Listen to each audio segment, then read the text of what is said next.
Pemirsa, mencari bibit bebet bobot yang sempurna membuat proses penentuan cawapres berjalan lama. Menjadi mitra koalisi bukan jaminan tiket cawapres bakal dikantongi. Sosok pendamping tidak cukup hanya berfungsi seperti doping. Selain mampu mendongkrak perolehan suara, seorang cawapres juga harus mampu mengamankan dukungan politik.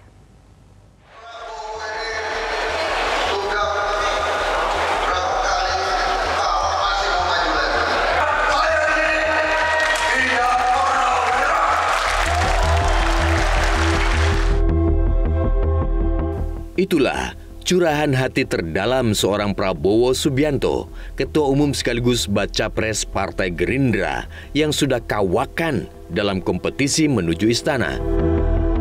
Namun pengamat politik Ray Rangkuti menilai sikap Prabowo ke depan dapat berubah sesuai dinamika dan negosiasi. Nah, kalau 2-3 bulan ke depan akan kelihatan seperti apa perubahannya, negosiasi akan diulangi lagi.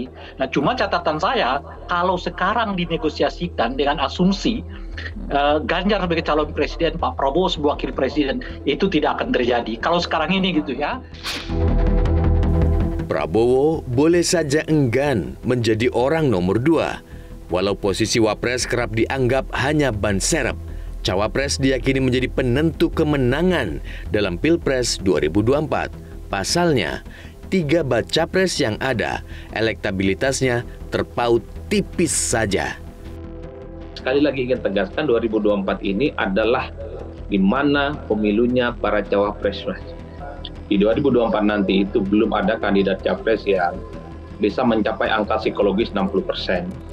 Jadi 3 nama besar yang muncul dalam survei itu, misalnya Anies Baswedan, Ganjar Pranowo, dan Prabowo Subianto, adalah mereka yang sampai saat ini popularity dan elektabilitasnya masih di bawah 30%. Itu artinya cawapres adalah kunci.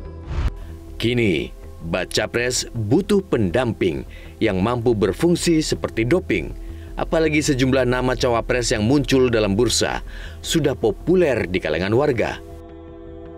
Dalam survei Poltreking misalnya, elektabilitas Erick Thohir berada di puncak, disusul Sandiaga Uno dan Ridwan Kamil.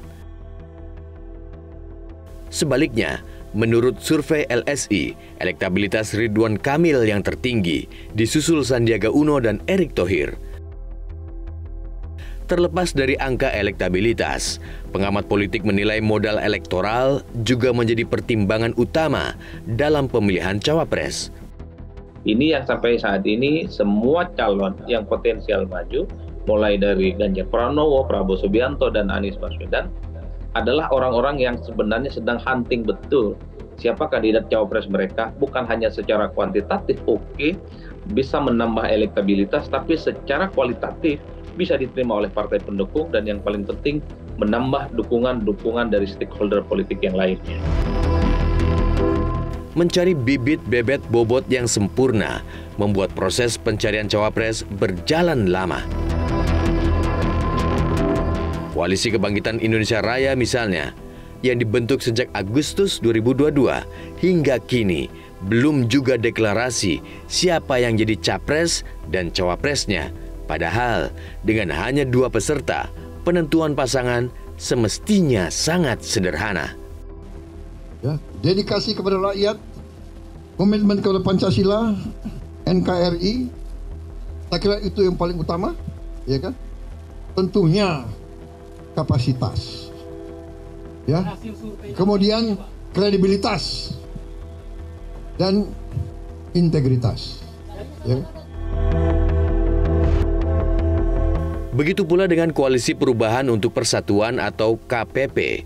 Dideklarasikan sejak Maret 2023, KPP telah sepakat mengusung Anies Baswedan sebagai baca pres. Namun KPP masih berkutat soal kriteria dan belum mengerucut pada satu nama.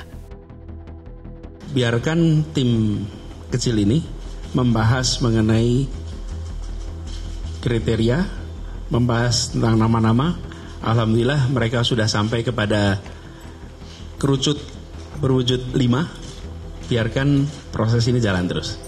Tapi yang jelas kita yakin bahwa bila berada di sini maka menjadi konsiderasi. Kalau tidak berada di sini, mosok jadi konsiderasi, ya kan?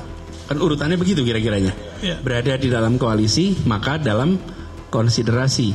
Kalau tidak berada dalam koalisi, ya sulit menjadi konsiderasi. Senada, kubu pengusung Ganjar juga enggan terburu-buru memilih cawapres. Padahal, menurut Ketua Umum PDIP Megawati Soekarno Putri, mereka yang ingin bersanding dengan Ganjar sudah mengantre. Banyak kok, saya udah punya di sini. Berapa itu? 10 apa? Piro-piro. Ini nanti kan mengerucut sendiri. Sementara, Koalisi Indonesia Bersatu atau KIB tampaknya hanya tinggal kenangan karena 3 parpol pesertanya tak lagi satu haluan.